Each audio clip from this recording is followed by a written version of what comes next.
Olá, pessoal, né? Sejam todos muito bem-vindos, então, à continuidade do nosso curso de extensão, falando sobre gênero e sexualidade na infância e adolescência, né?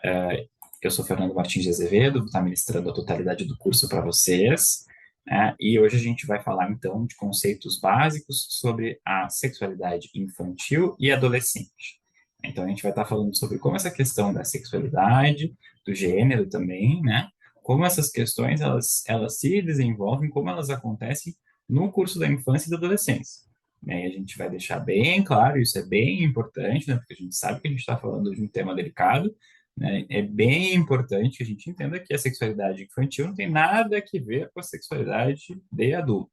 Né? Então, quando a gente pensa em sexualidade, a gente já pensa em sexo muitas vezes, né? E nessa perspectiva de adulto, né? Essa coisa mais adultocêntrica nossa, né? Que não tem nada a ver com a sexualidade infantil. Então, nós vamos estar vendo hoje essa questão, né, do gênero e da sexualidade, né, dentro da perspectiva da infância e da adolescência.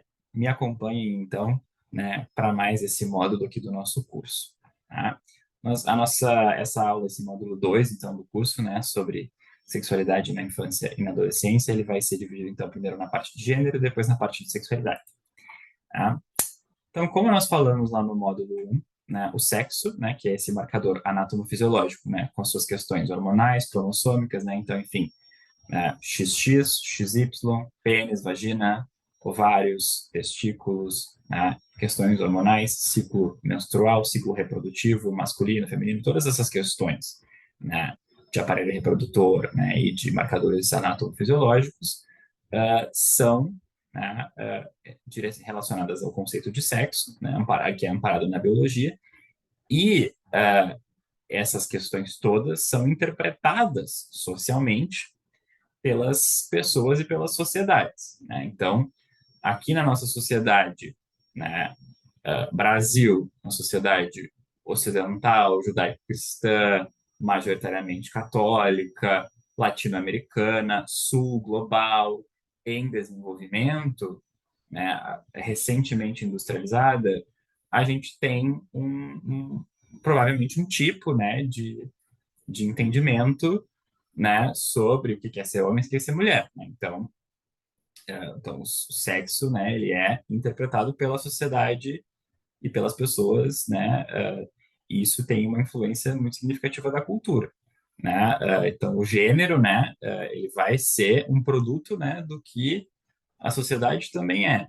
Né? As pessoas interpretam, né, essas questões dos marcadores biológicos, né, e atribuem sentido e significado para elas. Isso a gente já viu na aula passada. Então, vai ser diferente, né? Papéis, normas, estereótipos de gênero vão ser diferentes, né? Em contextos diferentes. Por exemplo, se a gente vai para um contexto ocidental, industrializado, desenvolvido, né? Uh, norte global, rico, né? Protestante, anglo-saxão, isso já vai ter uma outra, né? Outras representações de papéis, normas e estereótipos de gênero. Né? Se a gente vai para um contexto, né, que não é ocidental, por exemplo, né, que outro contexto. Agora me vem como exemplo a Índia, né, por exemplo, que tem a sua religião majoritária é o hinduísmo, né, e tem uma outra representação do que é homem, o que é mulher. Né? Então a gente vai ter nas diferentes sociedades, né, nas diferentes culturas, né, diferentes noções, né, do que são os padrões de comportamento que os homens e as mulheres adotam. Então, a gente vai ter diferentes concepções, né, sobre aquilo que significa ser homem, que significa ser mulher. Né? Se a gente está no Brasil, se a gente está nos Estados Unidos ou na Índia, né, ou na China, no Japão. Né? Então, os papéis, né, que homens e mulheres adotam nas diferentes sociedades, então, dizem respeito a esses padrões de comportamento, né, que são, né, adotados pelos homens e mulheres. Então, se os homens eles trabalham, se a maioria, se um determinado tipo de trabalho, né, se ele é feito mais por homem ou por mulher, né, isso tem diferenças nos diferentes, né, lugares, né, assim, né. Então, aqui, né, eu gosto do exemplo, né, da coisa do açougue, né. Aqui a gente, no Brasil, na nossa cultura, açougue é uma profissão de homem, né? Que a gente entende, né? Assim, quando a gente vê uma mulher açougueira, a gente fica... Uma mulher açougueira, a gente fica assim, interessante, uma mulher açougueira. Não, nunca tinha visto, né? Isso, né, em outros contextos, enfim, e aí me vem o exemplo da Espanha, né? Se sabe que é uma profissão de mulher, porque carne bovina não é uma coisa que tem em abundância, né? Então, precisa ter um trato cuidadoso, né? Enfim, e tal. E aí, no imaginário, isso se atribui a uma coisa feminina e, portanto, acaba sendo uma profissão quase que exclusivamente de mulheres. Né? Então, esses padrões de comportamento, né? De que forma que os homens se vestem, de que forma que se comportam. Por que a gente tem numa cultura uma coisa de que os homens gostam, né, de resolver a coisa na briga? Isso é triste, né? Enfim, mas é uma realidade e as mulheres nem tanto, né? Essas questões, assim, todas elas, né, que a gente está falando aqui, são papéis de gênero, né? Assim, então, a forma como os homens se vestem, como as mulheres se vestem, como se comportam, como gesticulam, como falam, com que trabalham, né? Ou com o que fazem das suas vidas, né? Que tipo de hobbies assistem, né? Por que que, né, homem gosta de futebol não está, por que que no estádio de futebol, né, na fila para entrar os homens tem uma fila gigantesca e na fila para entrar as mulheres é menos gente que tem, né, para passar pela revista feminina, né? Porque um pouco tem né, nessa nossa sociedade esse tipo de atividade acaba sendo né, um papel mais atribuído, né, ao masculino, né? Então, papéis de gênero, né, papéis que são atribuídos, né, mais aos homens ou mais às mulheres, eles variam de acordo com as culturas, né? E da mesma forma variam as expectativas sociais de cada sociedade, né, sobre como homens e as mulheres devem ser, né? E aí a gente vai chamar isso de normas de gênero, né? Então, uma coisa é o papel, né, a forma como os homens, numa determinada cultura, no geral, né, se comportam, se vestem, falam, né, ou de que forma que as mulheres, né, se comportam, se vestem, falam, trabalham, né, qual é o lazer que elas têm, os papéis de gênero, né? Agora, uma outra coisa é a expectativa de gênero que as diferentes sociedades têm dos homens e das mulheres, né? Porque a gente tem uma expectativa social de que os homens trabalham e mantêm a casa, né? E as mulheres não trabalham, ficam em casa educando os filhos. Será que isso, numa cultura industrializada, rica, né, onde tem uma participação muito alta das mulheres no mercado de trabalho, será que isso é da mesma forma? Será que se espera muito pelo contrário? Talvez não, né? Talvez não se espere, pelo contrário, talvez se uma mulher queira ficar em casa, né, talvez se ache estranho, né, uma mulher não trabalhar, talvez não se espere isso dela, né? Então, a gente precisa pensar que tem expectativas sociais, né, relacionadas ao gênero, né, que essas são chamadas, então, de normas de gênero, né? Então, a gente tem normas, né, que a sociedade espera de nós, casamento, reprodução, filhos, trabalho, tudo isso envolve também normas de gênero. E os estereótipos de gênero, então, são aquelas ideias hipergeneralizadas que a gente tem sobre como os homens e as mulheres são, né? Então, a gente faz isso porque nosso cérebro, a nossa mente, né, a nossa cognição, tenta achar atalhos, né, cognitivos e respostas fáceis para as coisas, muitas vezes, né? E aí a gente vê um homem se comportando de uma determinada forma, uma mulher se comportando de uma determinada forma e fala, né? Tipo assim, ele está fazendo isso porque o homem não sabe fazer duas coisas ao mesmo tempo, né? Ou fala isso porque o homem não sabe organizar, homem é bagunça, né? Quando a gente fala assim, né? Carro de mulher é uma bagunça e carro de homem é sempre um brinco. Mas tu entra na casa do homem, a casa é uma bagunça e a casa da mulher é sempre um brinco, né? Sei lá, né? Tô dando aqui estereótipos, né? Ideias generalizadas sobre como os homens e as mulheres são, né? Por que a gente tem essa ideia hiper generalizada de que um carro de um homem é arrumado, lindo, né? E o contrário, a casa é muito bagunçada e na mulher é o caminho inverso, né?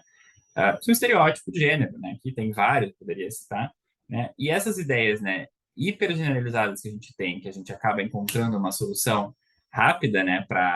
essa atribuição desse significado, esses estereótipos, né, na maioria das vezes eles são equivocados, né, porque eles são respostas prontas e rápidas que a gente dá com a nossa cabeça, mas que elas não representam a totalidade, né, da coisa, e realmente são hipergeneralizações que a gente faz que muitas vezes são equivocadas e não representam a vida real dos homens e das mulheres como são, né?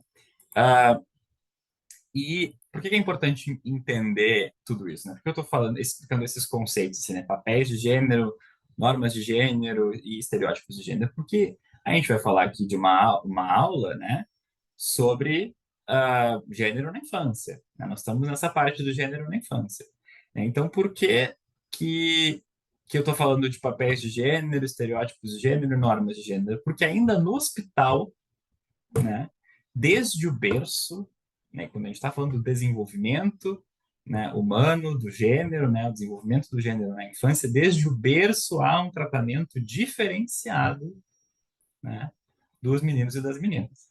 Social. Tá? Ainda no hospital, os meninos são chamados de garotão, de filhão, enquanto as meninas podem ser chamadas de minha princesa. Né? Então, por que há essa diferença? Porque isso é social, né? Tem uma diferença, uma expectativa nos papéis de gênero, nos estereótipos de gênero, nas normas de gênero. É esperado de um menino que ele vai ser forte, por quê? Porque isso é uma norma de gênero, né?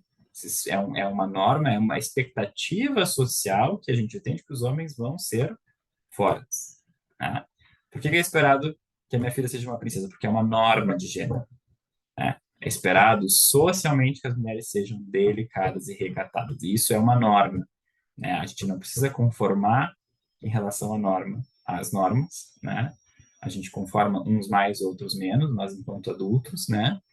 Mas isso não está dado. A criança não vem sabendo essas coisas. A gente é que vai informando para a criança essas coisas, né? Por meio de um processo social e cultural, né? Então, o que eu estou querendo dizer com isso é que, muito rapidamente, a criança vai interagir com as normas de gênero, né, da sua cultura, desde muito cedo, desde o berço. Né? Então, né, nas culturas ocidentais, judaico-cristãs, é muito comum, né, que se atribua, então, muito rapidamente aos meninos, né, já, né, ao nascimento, traços, né, de agência, de dominância, independência, assertividade. Tá? Então, né, sobre dominar a sua própria vida, sobre ter independência, sobre dizer as coisas com certeza, sei lá. Né? E as meninas, né, é atribuído desde muito cedo traços, então, de comunalidade, cuidado com conexão com o outro, sensibilidade emocional. Ela é minha princesa, ela é tudo, né? Ela merece tudo de bom. Né? Enquanto os meninos são ensinados que o homem não chora, não pode chorar, porque não pode mostrar fraqueza, porque tem que mostrar dominância. Né? Então, essas são coisas, né, que aparecem.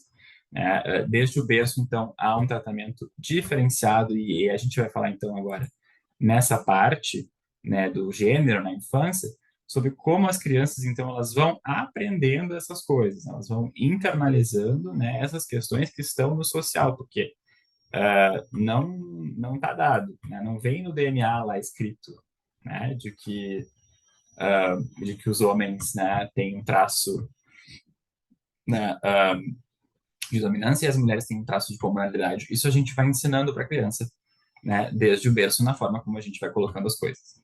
Né? Então, existe então um processo que acontece na infância que é a tipagem de gênero. Né? Então, um processo pelo qual as crianças, desde muito pequenas, passam a identificar então as diferenças sexuais, né, nas pessoas e também identificar os papéis de gênero, as normas, os estereótipos da sua cultura de origem. Tá? Então, isso varia muito de cultura para cultura, né? Obviamente. Né? Se a gente está aqui numa cultura ocidental, né, a imagem que a gente tem de uma mulher, né, é muito diferente do que, né, uma cultura oriental. Né? Então, ok. Tipagem de gênero. Então, aos 18 meses de idade, a maioria das crianças já aprendeu a diferenciar homens de mulheres a partir de um processo de tipagem de gênero. Tá? Já sabe o que são, né, homens e mulheres, já consegue identificar, né, pelas características físicas. Né? Aos 2 anos, já é possível observar preferências em conformidade com as normas de gênero da cultura. Você vê, assim, não existe, né, nada para uma criança, para um bebê, se a gente colocar um bebê de recém-nascido na frente, né, de brinquedos, ele nem vai conseguir se mexer direito, né, naqueles primeiros dias, ali, logo após o nascimento, não vai conseguir escolher um brinquedo, ou ter uma preferência por um brinquedo, né? Ali, né, naquele momento ali, é um momento vulnerável em que só se o bebê, quem teve filho já sabe, né? O bebê é melhor porque o bebê ele só está querendo ali as necessidades básicas ali para sobrevivência, né? Conforto térmico, nutrição, né? Chora quando está com fome, né? Precisa de um conforto físico, térmico, né? Precisa de nutrição, precisa, né, de contato humano, né? E aquilo ali não, né? Demora um tempo até o bebê começar a interagir, né, socialmente, assim, da forma como a gente imagina, né, que é uma interação, né, assim, que sorri para nós, que ri de uma coisa, né, que ri, que balbuceia palavras, né, que tudo mais. Então, demora tempo. Então, o bebê recém-nascido ele não tem condições de escolher um brinquedo, né, um brinquedo de menina, um brinquedo de menino, ele não sabe o que que é isso, né? Isso aprende o que que é. Né? Então, é possível observar já aos 2 anos de idade, vejam como é rápido, né, a aquisição, né, a aprendizagem desse processo, né, de preferências, né, em relação ao gênero, né? Aos 2 anos de idade é possível observar, né, as preferências, então, por brinquedo, né, em conformidade com as normas de gênero da cultura. Então, uma criança de 2 anos já vai poder, né, expressar uma preferência por boneca ou por carrinho, né?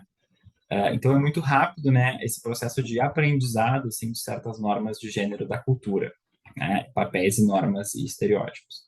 Né? E aos 3 anos, então, estima-se que a maioria das crianças já começa a ter, né, uma identidade de gênero básica, né? Assim, já aos 3 eu já consigo ter, né, uma ideia mais clara de se eu sou um menino, se eu sou uma menina. Né? Então, isso é importante. Né? Assim, aos 3, então, a gente tem uma identidade de gênero básica, primitiva, né? Que não está muito definida, mas que já tem um start, né? Tem um princípio de identidade de gênero ali. Tá? Se eu sou um menino, se eu sou uma menina. Né? E esse processo, então, de assimilação das normas de gênero da sociedade, né, em função desse processo, as crianças podem vir a ser rígidas, né, na adesão a brincadeiras que são associadas ao seu gênero pela norma. Né? Eu, né, recomendaria a todos os pais e mães, né, que me assistem aqui, né, de alguma forma tentar flexibilizar, né, isso e não explicar, né, para as crianças o quanto a gente não precisa necessariamente ser rígido nessas questões, né, que não tem brincadeira na verdade não tem muita brincadeira de menino e brincadeira de menina, né, mas obviamente eu também sei, né, porque também já tive contato com crianças, né, e eu sei que muitas vezes a gente fala isso e entra no ouvido e sai pelo outro, né? Porque elas ficam, não, né, não adianta tu me dizer, né, que, que isso aqui não é um brinquedo de menino. Eu quero um de menina, né? Porque eu sou menina, eu quero um de menina. Então, às vezes pode, e é ok também, né? Assim, a gente não precisa forçar também. Então, às vezes podem ter, as crianças podem vir a ser rígidas, então na adesão à brincadeira, né, que são associadas ao seu gênero, em função dessa própria introjeção, assim, né, das normas sociais. Né? Então, a flexibilidade, né? Então, para participar de brincadeiras atribuídas socialmente ao gênero oposto, também pode se apresentar, a depender também da própria questão do quanto os pais são rígidos ou não com isso, né? Mas, mas é isso, né? Várias coisas podem influenciar esse processo de rigidez ou de flexibilidade. Né? Então, a gente pode tentar desenvolver nas crianças, né, uma flexibilidade, né, em relação a isso, né? De ensinar que não tem brincadeira de menino, não tem brincadeira de menina, né? Ou a gente pode, né, deixar a criança, né, de acordo com as normas rígidas da sociedade, ela pode se tornar um pouco mais rígida, né, e querer só participar de brincadeiras que são atribuídas ao seu gênero, né? E vários fatores aí podem estar influenciando isso, né? Desde os pais até a questão da própria cultura, né? Ou escola, amigos, tudo mais. Tem contato com outras crianças, se não tem, né? Se tem crianças de vários gêneros, se tem irmão da mesma idade, se não tem, né? Muita coisa aqui vai influenciar. Imagina, criança que tem famílias que têm um filho, um menino e uma menina da mesma idade, assim, né, que tem 1 ano de diferença. É óbvio que vão brincar juntos, né? Tem isso, né? Então, tudo isso vai influenciar o desenvolvimento, enfim, dessa tipagem de gênero que pode ser a criança pode ser mais rígida, querer só brincar das coisas que são atribuídas ao seu gênero. Eu sou menina, só quero brincar de boneca, coisas de menina, né? Ou também sou menino, eu quero brincar só de coisas, né?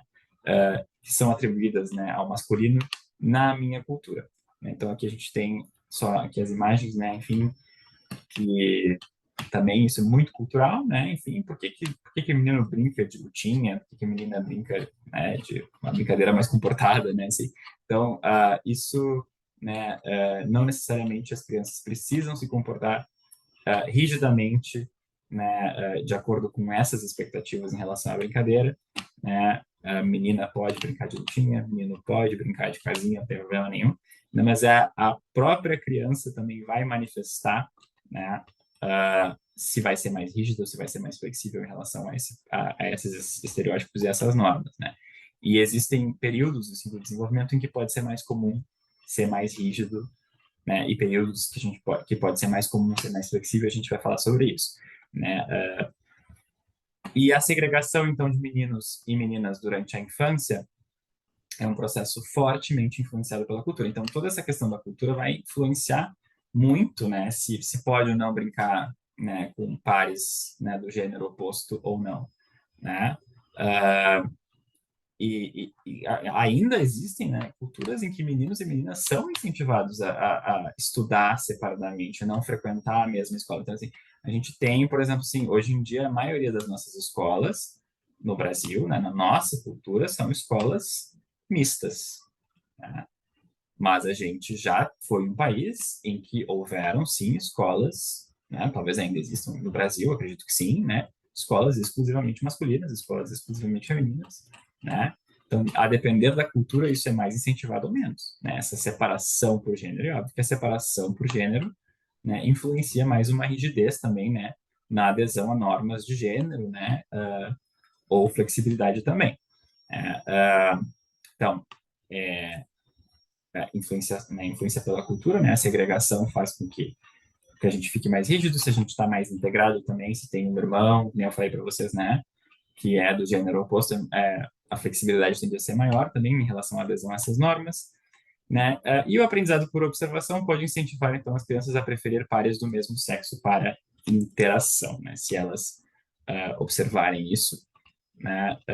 Como eu falei, estilos e crenças parentais influenciam esse processo, né? Se os pais são mais rígidos também, entendem que deve ser assim, né? Isso obviamente também vai produzir filhos, né, com esse pensamento parecido nesse momento, nesse primeiro momento, e mesma coisa ao contrário, né? Pais mais flexíveis também tende a seguir a tendência, né? E a idade das crianças influencia esse processo, então, né, de adesão estrita ou não, né, às normas de gênero. Então aqui a gente vê um gráfico, né, que então, aos 7 anos, mais ou menos, né, começa a aumentar a flexibilidade em relação a normas de gênero. Então, que, né, à medida em que uma identidade, não, aos 7, né, você tem essa ideia, a literatura indica, né, que aos 7, boa parte das crianças já tem uma identidade de gênero um pouco mais estabelecida.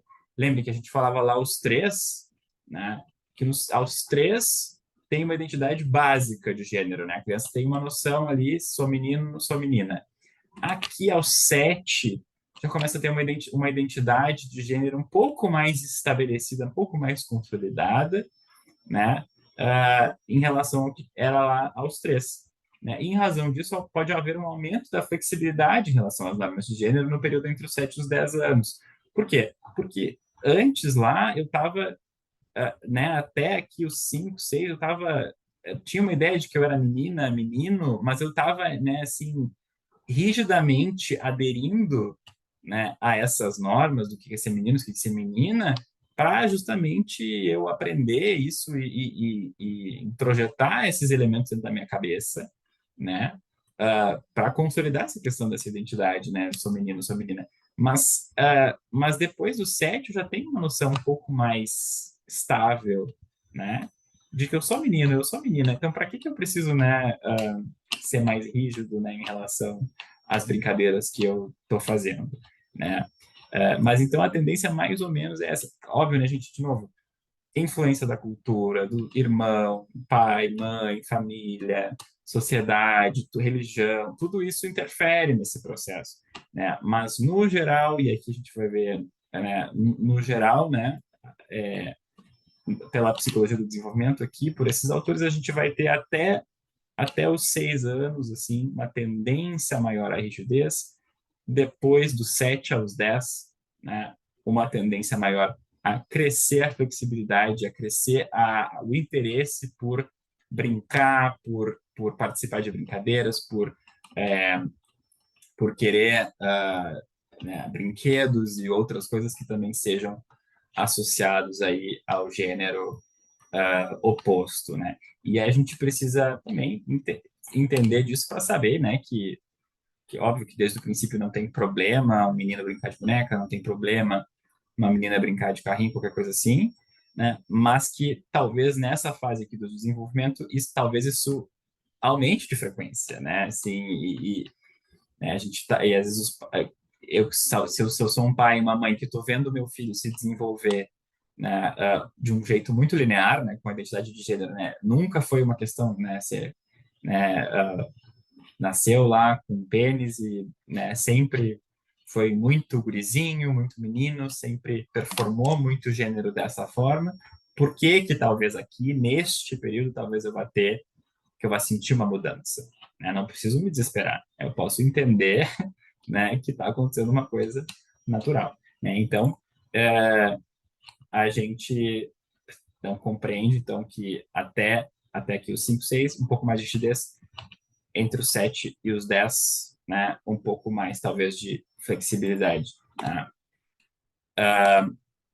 Um pouco mais de flexibilidade, né? E isso é importante, então, né, para a gente entender o gênero na infância, né? Essa questão de que eles vão aprender as normas de gênero, papéis, estereótipos, normas, vão introjetar tudo isso da cultura. Isso tem uma influência nossa enquanto sociedade, enquanto pai, mãe, irmão, religião, tudo, né? E que vai haver uma assimilação, um aprendizado de todas essas normas e que a tendência maior é que no início, né, da infância isso seja a criança vai estar um pouco mais rígida na adesão a elas, né, para tentar até entender a sua identidade. Depois isso diminui, aumenta um pouco a flexibilidade, né? Não é regra, mas assim, né, no geral, assim, pensando que é a literatura da psicologia do desenvolvimento e a gente vai ver que quando sai da infância e começa a entrar na adolescência e puberdade, então quando há essa transição, né, de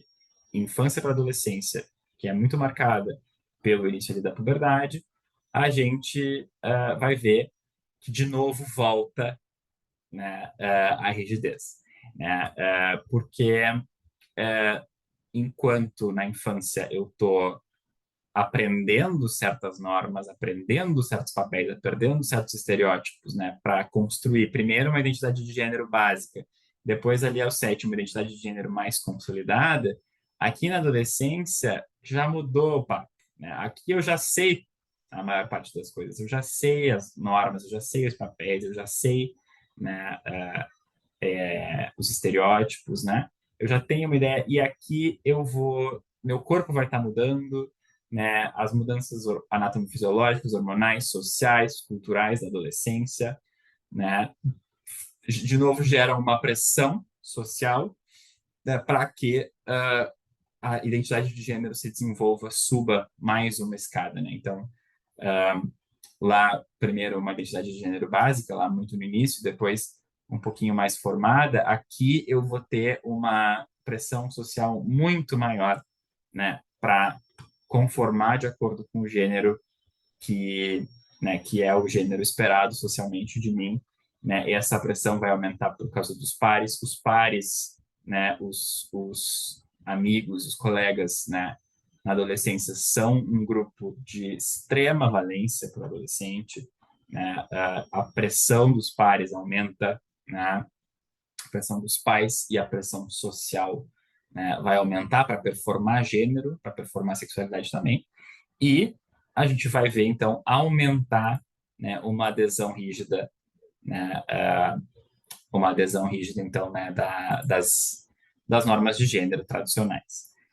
Então, só para a gente fazer, então, um resumo, né, então, do 0 aos 3 anos, né, a gente aprende a identificar as diferenças sexuais, né? A gente aprende a diferenciar o que é a gente aprende, né? A gente tem um sistema, né, cognitivo que vai identificar o que é um homem, o que é uma mulher, e eu vou conseguir identificar a diferença entre os dois a partir nessa fase de 0 aos 3 anos. Eu vou desenvolver uma identidade de gênero básica, né? Dos 3 aos 6 anos, a gente ainda vai estar falando de uma identidade de gênero básica. Eu vou buscar, então, por brincadeiras, comportamentos e pares, conforme gênero, tem uma tendência maior à rigidez, né, e adesão a normas. Dos 7 anos até a puberdade, desenvolvimento, então, de uma identidade de gênero mais estável, uma tendência maior à flexibilidade na adesão às normas. Na adolescência, então, mudanças biológicas e pressões sociais intensificam o processo de diferenciação entre os gêneros, tendência maior à rigidez volta, né? Então, se inicia, então, aqui, né, na adolescência, a construção de uma identidade de gênero adulta, né? O que a gente tinha antes era uma identidade de gênero, né, infantil, né? Então, quando a gente está na adolescência, o conceito de adolescência é esse, né? A gente é uma transição entre infância e idade adulta, né? Que antes, né, que é um conceito social, né? Antes não existia isso, né? Assim, adolescência não é um conceito que existia, porque adolescência, o que é adolescência, né? A gente ter um período de transição entre a infância e a idade adulta. Então, antes ia direto da infância para a idade adulta, né? Tipo, você chegou nos 18 anos, né? Casamento, trabalho, filhos. Né? No dia do casamento, virou adulto. Virei adulto. Acabou. Né? Tinha uma marca institucional da mudança, né, da infância para a vida adulta. Né? Hoje em dia não tem mais. E já é estabelecido socialmente que há um período de transição, em que vai haver algumas renúncias. Né? Tu vai renunciar por um tempo ali, né, do casamento, tu vai focar nos estudos, no trabalho. E a construção, né, da adolescência enquanto categoria social tem muito a ver com isso, com a questão do trabalho. Por quê? Porque com o processo de industrialização das sociedades, né, se começa a necessitar mais treinamento dos profissionais, né, para que eles possam, né, operar uma máquina e tudo mais. E aí precisa uma fase de transição um pouco maior, não dá para ser tão rápido, né, essa fase, então, né, da idade adulta, não dá para ir tão rápido, não dá para transicionar tão rápido para a idade adulta, precisa de mais treinamento, né? Então, para isso, a adolescência surge como uma fase de transição. E aí, aqui, essa transição, então, né, em relação à idade, à infância, né, uma transição da infância para a idade adulta, vai ser um período em que vai se intensificar, então, né, esse processo de construção da identidade de gênero, né, e vai né, fomentar, então, a nossa identidade de gênero adulta, e as mudanças biológicas, né, e pressões sociais vão contribuir significativamente para esse processo. Então, né, lembra, então, aqui, mais cedo, né, lá na primeira infância, segunda infância, uma tendência maior a ser mais rígido, uma identidade de gênero mais básica, dos 7 anos até a puberdade, uma identidade de gênero mais consolidada, flexibilidade, e aí depois, a partir da adolescência até a vida adulta, então, uma adesão um pouco mais rígida, né, em função de toda a pressão aí da adolescência e que o desenvolvimento impõe. Né? E agora a gente vai, então, para as questões da sexualidade.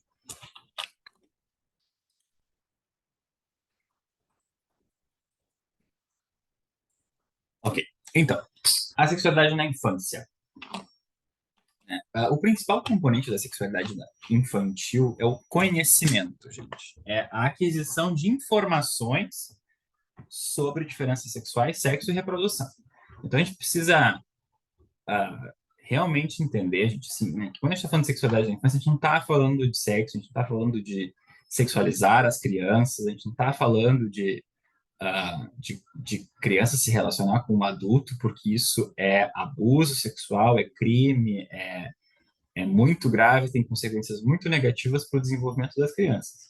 Né? A gente está falando sobre um processo que é visto, né, por nós enquanto ciência, que existe, né, que é um processo de sexualidade na infância, que envolve principalmente a aquisição de informações sobre as diferenças sexuais, sexo e reprodução, envolve fantasias acerca disso, representações, né, imagens assim que as crianças vão ter sobre, né, que vão pensar aqui, né, na fantasia, da onde vem o bebê, né, aquela coisa cegonha, né, isso é uma fantasia, né, que se criou para lidar socialmente com essa necessidade da criança que é entender o processo de reprodução.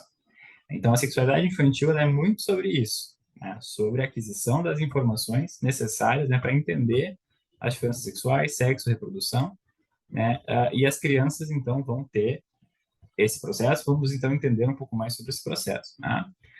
Então, as crianças elas são genuinamente curiosas sobre o corpo e sobre o corpo dos demais, né? Então, logo elas vão buscar, ao longo de toda a infância e adolescência, identificar, ou toda a infância, perdão, identificar informações, né? E criar suas próprias explicações sobre genitais, sexo e reprodução. Então, assim, a criança, né? A criança pequena vai no, né? Sei lá, 6 anos, vai no clube, na piscina com os amiguinhos, né? Depois da piscina, todo mundo vai para o banho, tira a sunga, todo mundo toma banho, vai para casa. A criança, né, é genuinamente curiosa sobre o seu corpo e o corpo dos outros. Ela vai olhar, né, para o corpo seu e o corpo dos outros. E aí vai chegar em casa, vai perguntar para o pai e para a mãe: pai, mãe, né, por que que o meu amiguinho tem o pinto dele, tem uma coisinha cortada na ponta? Alguém cortou? Ele tem uma doença, machucaram ele, né? E aí, meu Deus, pais se apavoram, meu Deus, o que está acontecendo? Quem é o fulaninho? Abuso sexual está acontecendo? Não, né? Nesse caso não, né? Neste caso especificamente não. Por quê? Porque é uma curiosidade, né?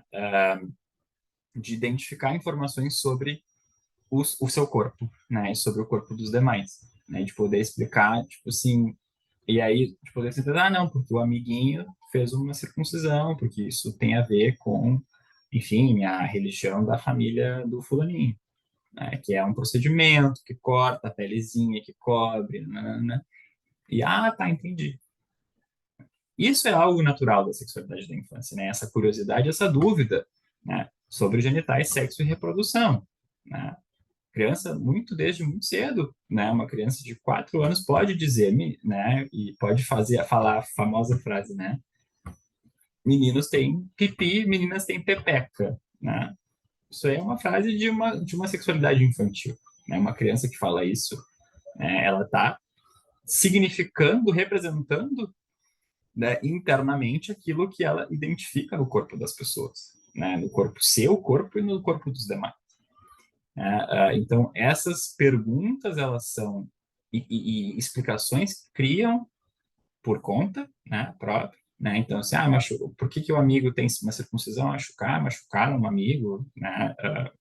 Alguém fez alguma coisa, por que que o dele é diferente do meu? Né? Isso vai ter uma explicação, né?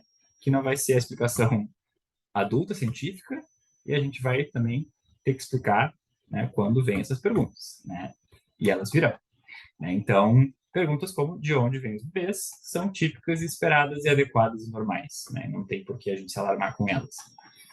Explicações que as crianças criam podem ser variadas e mudam ao longo dos anos. Né? Então, por exemplo, bebês saem da barriga da mãe porque a mãe come sementes. Né? Depois, meu pai colocou a semente na barriga da minha mãe, e isso não tem um significado para a criança nesse momento, né? De que isso envolve uma relação sexual e que isso envolve uma relação entre o meu pai e a minha mãe. É porque me explicaram, porque meu pai e minha mãe me falaram. Meu pai colocou uma semente na barriga da minha mãe. Então eu posso ter uma fantasia na minha cabeça de que isso é uma semente real que eu comprei no supermercado. Né? E depois, isso, né, obviamente, à medida em que o tempo vai passando, e isso vai mudando ao longo do desenvolvimento né, da própria criança, acaba se criando uma concepção, né, de que meu pai e minha mãe namoraram e fizeram, então, meu irmão, né? Mesmo que eu não entenda ainda exatamente do que consiste, né, o processo de reprodução, certo? Então, ao início da puberdade, estima-se que a maioria das crianças já compreendeu, então, o papel das relações sexuais para a reprodução, tá? E isso é uma coisa que vai ser perguntada e a gente vai ter que explicar, né? Então, outro componente, então, da sexualidade infantil, além, né, do conhecimento, da busca por informações, é a exploração, né? A exploração sexual da criança envolve principalmente olhar e tocar, né, nos genitais, né, os seus próprios e os de outras crianças, em brincadeiras, né, de descoberta sexual. Essas brincadeiras têm um caráter infantil, né? Não é sexo, né, na forma como a gente adulto entende, né? E envolvem muitas vezes elementos, né, que simbolizam a vida adulta, né? Às vezes podem nem envolver genital nenhum, né? Pode não envolver olhar, né, ou tocar em genitais nenhum. Pode simplesmente o fato de brincar de casinha, né? E aí a gente está aqui dentro de uma casinha, num parquinho, brincando de que a gente está fazendo comidinha e que estamos criando nossos filhos. Isso já é também uma forma de explorar da sexualidade infantil que é simbólica, né? Que é tipo, nós estamos aqui brincando de casinha, nós vamos namorar, de noite a gente vai namorar, a gente vai fazer mais um nenezinho e a gente vai cuidar. Por mais que isso não envolva, né, nenhum componente genital ou, né, um componente sexual na forma como a gente entende como adulto, um componente simbólico, né? E isso é uma exploração que pode eventualmente envolver, né, olhar, né, olhar, mostrar os seus genitais, né, tocar, né, para as outras crianças, né, que estejam na mesma faixa etária. E isso é muito importante, né? A gente, porque o que é o abuso sexual, né?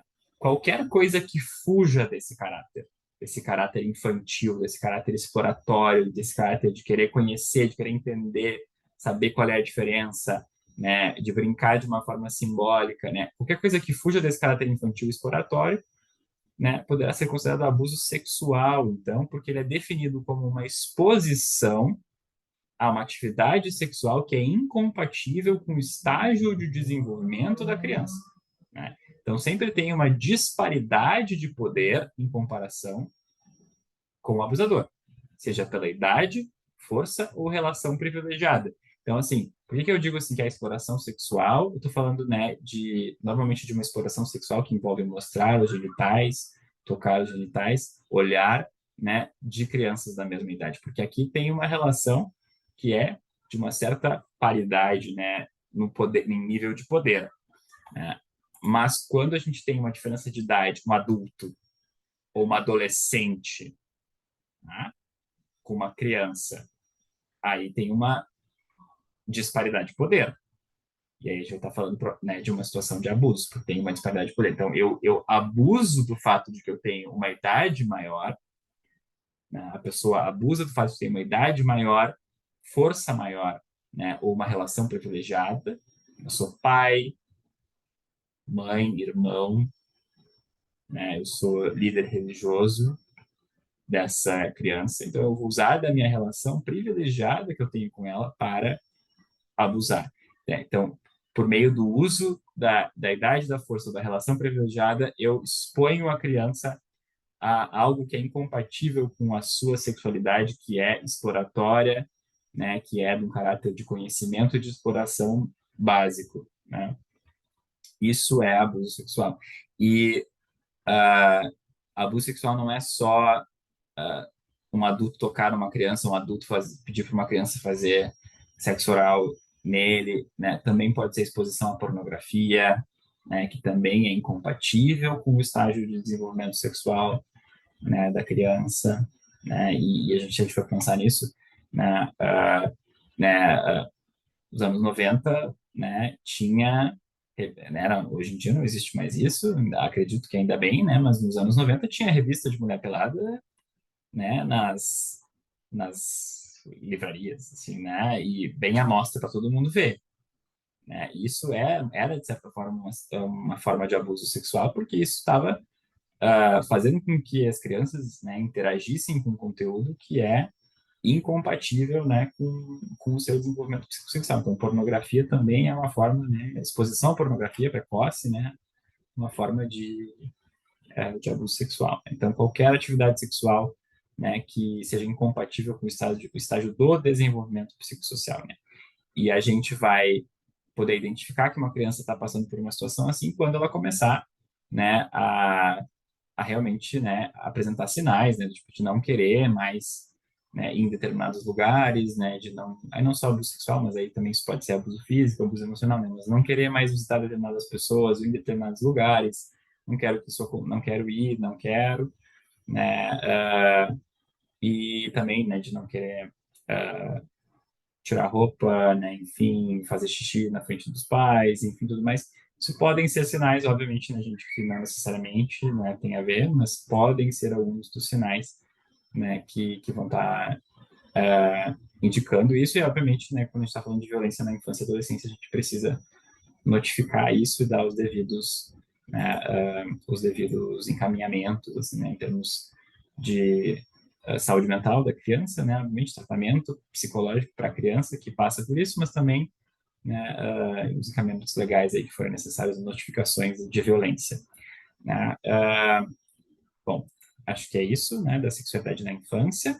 Então, os caráter mais exploratório, caráter mais de informação, de explorar com pares, né, também com exploração com pares, mas com pares da mesma idade, onde não haja uma disparidade de poder.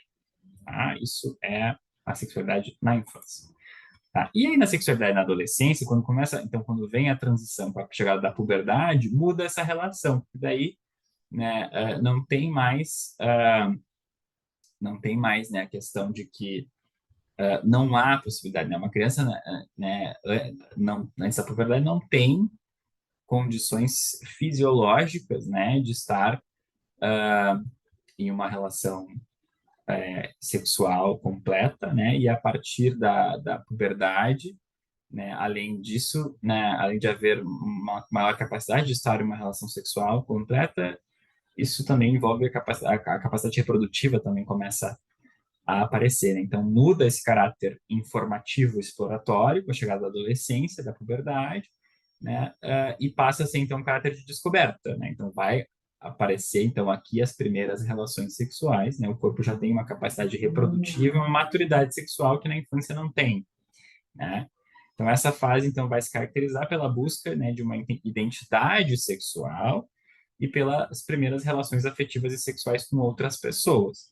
Então essa é o caráter da adolescência, né? Então a partir da puberdade, início da adolescência, que é uma transição, não é tão rápido assim, né, da infância para a adolescência, né, vai haver então, né, uma busca então aqui pela identidade sexual. Então isso envolve buscar orientação sexual, buscar se identificar, né? Porque que a adolescência ela envolve uma busca por identidade no geral, né? A adolescência é uma fase, né, que, como eu falei para vocês, né, ela foi, né, começou a surgir, né, com essa questão, né, da necessidade de uma transição, né, da infância para a vida adulta, e hoje ela é muito concebida por essa busca por identidade laboral, profissional, né, o que eu vou fazer da minha vida, o que eu vou ser, o que eu vou trabalhar, mas também uma busca de identidade em relação aos valores, quem sou eu, o que eu acredito, o que eu gosto, né, e também, né, a identidade sexual, né, quem sou eu, qual é a minha identidade sexual, qual a minha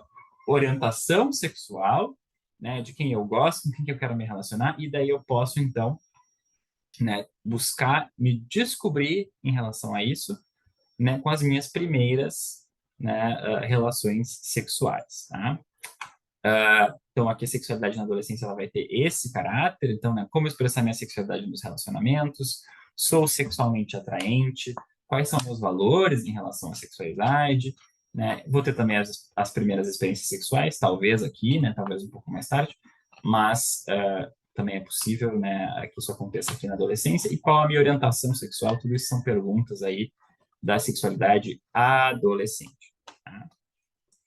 pergunta pela busca de identidade, busca por identidade sexual, já falamos, né? Então, boa parte, né, do que se faz então na adolescência é buscar então essa identidade, né? Quem sou eu enquanto ser sexual? Né? Essa é a pergunta da adolescência. Então, boa parte dos adolescentes rapidamente desenvolve uma identidade heterossexual, boa parte, né? E para outros, né, a sexualidade, né, não necessariamente vai, essa descoberta da orientação sexual não vai se dar tão rapidamente, né? Para quem se identifica como heterossexual muito rápido, né, esse processo é facilitado, né? Não necessariamente envolve muita experimentação, porque é a orientação sexual mais normativa. Então, é esperado que as pessoas sejam hétero, né? Então, quem já vai ter essa predisposição a desenvolver essa orientação sexual tende a ter esse processo facilitado e é muito rápido, né? A identificação com essa identidade, né? Mas para quem tem dúvida, né, sobre, para quem está descobrindo e não tem com tanta clareza essa identidade heterossexual e não vai ter essa tendência mais rápida, né, vai ser mais difícil, né, se identificar como gay, como lésbico, como bissexual. Não vai ser tão facilitado o processo, vai ser mais difícil, vai ser mais demorada essa construção da identidade sexual, porque ela não é tão fácil, facilitada, né, pela norma social. Né? Então, para quem tem algum tipo de atração, isso, assim, né, não estou falando nem sobre ser gay, sobre ser lésbica, mas, assim, algum tipo de atração nessa fase da vida, né, por pessoas do mesmo gênero, essa construção dessa identidade é mais difícil em função da norma social e do preconceito. Então, muitas pessoas, né, com identidade gay, lésbica, bissexual, deixam para se identificar, né, enquanto gay, lésbica, bissexual, só já na vida adulta, né, e não aqui na adolescência. Mas, paradoxalmente, isso é um dado muito interessante, a experimentação com pessoas do mesmo gênero, né, então eu me experimentar, né, enquanto tendo lá na adolescência minhas primeiras relações, então eu me experimentar com relações com pessoas do mesmo gênero, né, é muito maior na adolescência, né, do que na vida adulta. Então a gente vai ver que na adolescência a experimentação homossexual acontece com cerca de 40% dos adolescentes. Então, a experimentação homossexual na adolescência é superior à proporção de adultos com identidade gay, lésbica ou bissexual. Então, enquanto a gente vai entender que a população, né, homossexual e bissexual de adultos, né, óbvio que esse número, né, vai variar de pesquisa para pesquisa, de lugar para lugar, enfim, tudo mais, mas, né, pensar assim que seja em termos de 5, 6%, né, talvez na faixa mais jovem da população, talvez um pouco mais, né, enfim, vai circular assim, em torno desses 10%. Na adolescência, a gente vai ter uma experimentação homossexual de 40%. Né? O que isso significa? Que é um período de experimentação sexual. Eu vou provar coisas, eu vou testar coisas, eu vou experimentar para descobrir quem eu sou enquanto ser sexual. Né? E é isso que representa, então, esse processo da adolescência. Né? E independentemente da orientação sexual, né? Independentemente de ser hétero, de ser gay, de ser lésbica, os adolescentes vão passar por um processo de construção de uma moralidade sexual, né? Ou seja, de refletir e buscar construir uma compreensão sobre o que é adequado ou não do ponto de vista sexual. Então, eu posso ser adolescente, eu posso ser um adolescente que escolhe não se relacionar sexualmente, posso, né? Por mais que seja um período de experimentação, né? É um período de experimentação, um período de construção da identidade sexual, né? Mas que ele vai estar voltado, por exemplo, pode estar voltado para uma construção de uma identidade sexual que quer ser abstinente, por exemplo. Então, eu posso construir, eu, enquanto identidade sexual da adolescência, né, esse meu processo de reflexão, de busca por uma identidade sexual, ela pode chegar à conclusão de, tipo assim, não quero fazer agora. Né? Seja pelo motivo que for, pode ser porque eu vou entender que, sei lá, não quero agora, quero deixar para depois, quero guardar para um momento ou outro da minha vida que não esse, né? Ou pode ser porque eu tenho uma coisa que é religiosa, então eu entendo que eu tenho que esperar até o casamento, ok, né? Ou pode ser um outro entendimento moral, que vai ser assim, não, eu posso me relacionar sexualmente agora enquanto adolescente, mas eu preciso estar namorando com alguém. Isso é um entendimento moral também, né? ou o entendimento moral de que eu posso me relacionar com quem eu quiser, né, e tá tudo certo. Então, é um processo também de construção, né, dessa moralidade sexual que pode ter também as suas idas e vindas, né? Eu posso ter uma construção de uma moralidade sexual mais, né, conservadora, de entender que eu preciso esperar até o casamento, mas eu, né, não, isso só se desenvolveu em mim depois que eu já tinha me relacionado sexualmente antes, né? Eu fui lá, me experimentei, né, tive minhas primeiras relações sexuais na adolescência, mas aí eu me dei conta, não, isso está errado, eu não quero, e aí eu consolido algo que é de que eu quero esperar. Ah, ok, tá bem, né? Então, assim, esse processo de construção dessa moralidade também pode mudar, né, ao longo do processo da adolescência, né? Posso desenvolver, então, uma visão de que o sexo casual é uma expressão legítima, né, da sexualidade. Posso desenvolver que o sexo deve envolver, uh, né, deve acontecer de forma livre no contexto de relações afetivas, com compromisso de intimidade, fidelidade, ou eu posso desenvolver uma visão de que o sexo pode ser só depois do casamento, né, para a reprodução e por aí vai. Então, ela é um espectro aí da moralidade sexual, né, que cada pessoa vai construir de uma forma diferente. Tá?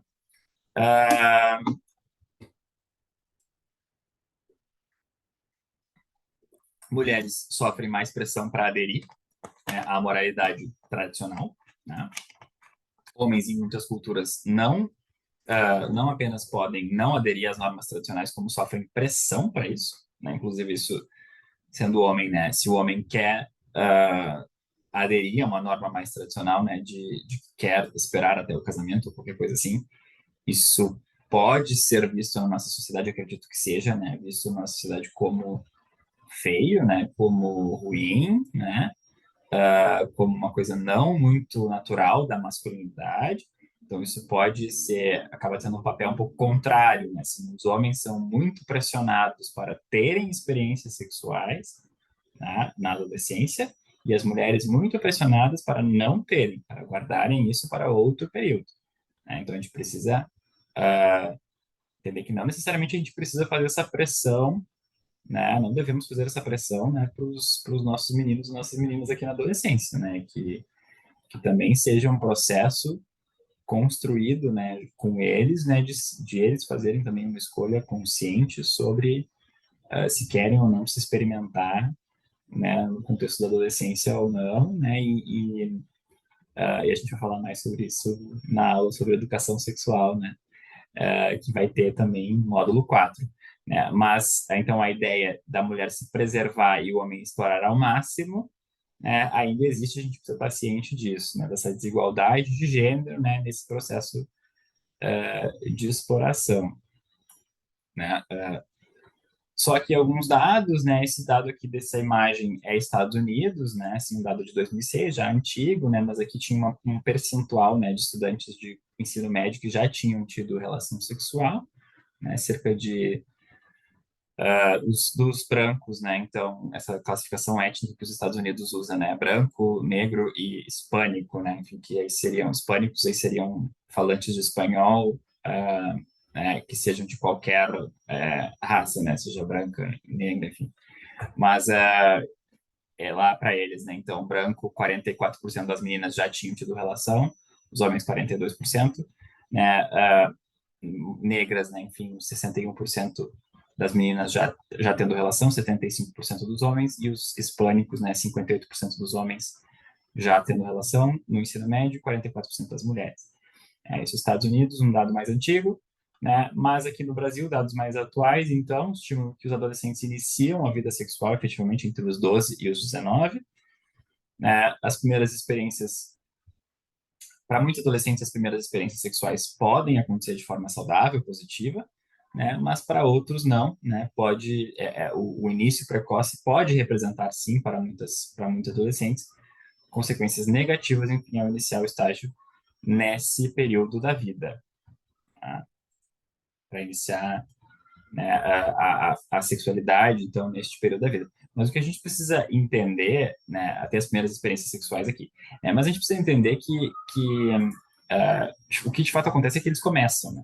Assim, né? Embora né, a gente seja faça uma reflexão sobre por que começar a ter as primeiras experiências sexuais neste período da vida, né, especialmente no início desse período da vida, né, uh, pode ser ruim, pode ter consequências negativas, né, enquanto para outros adolescentes vai ser saudável, vai ser ok, não vai ter nenhum problema, para muitos pode ter consequências negativas, né, isso a gente pode discutir, a gente pode pensar em formas de como mitigar essas consequências negativas, e é para isso que a gente está aqui fazendo esse curso também, produzindo conhecimento sobre isso, né, mas o fato é que, em muitos contextos, iniciam, né, a vida sexual nesse período, então não adianta, né, não necessariamente vai adiantar a gente querer impedir que isso aconteça, né? Talvez a gente possa postergar para conversar e construir junto sobre de que forma postergar isso para um momento em que seja em que haja mais condições de começar uma vida sexual com mais recursos, né, cognitivos, emocionais, psicológicos, tudo mais, né? Mas não necessariamente a gente vai conseguir impedir, né? A gente vai ter sucesso nessa tarefa de impedir que adolescentes transem. Né? Isso é importante a gente ter consciência. Né? Embora, então, muitos adolescentes possam se adaptar de forma saudável à vida de relacionamentos de intimidade sexuais, né? Algumas especificidades da adolescência podem atrapalhar esse processo. E aí a gente vai falar disso no próximo módulo, né, pessoal? No próximo módulo, então, a gente vai discutir algumas das possíveis consequências negativas, né, da sexualidade na adolescência, né, de por que essa exploração sexual, né, essa descoberta sexual, da identidade sexual, por meio também da exploração das primeiras relações, por que isso pode ser um momento de vulnerabilidade. Então, o próximo módulo a gente vai falar sobre isso, né? Então, eu agradeço vocês pela atenção e eu aguardo vocês no próximo módulo.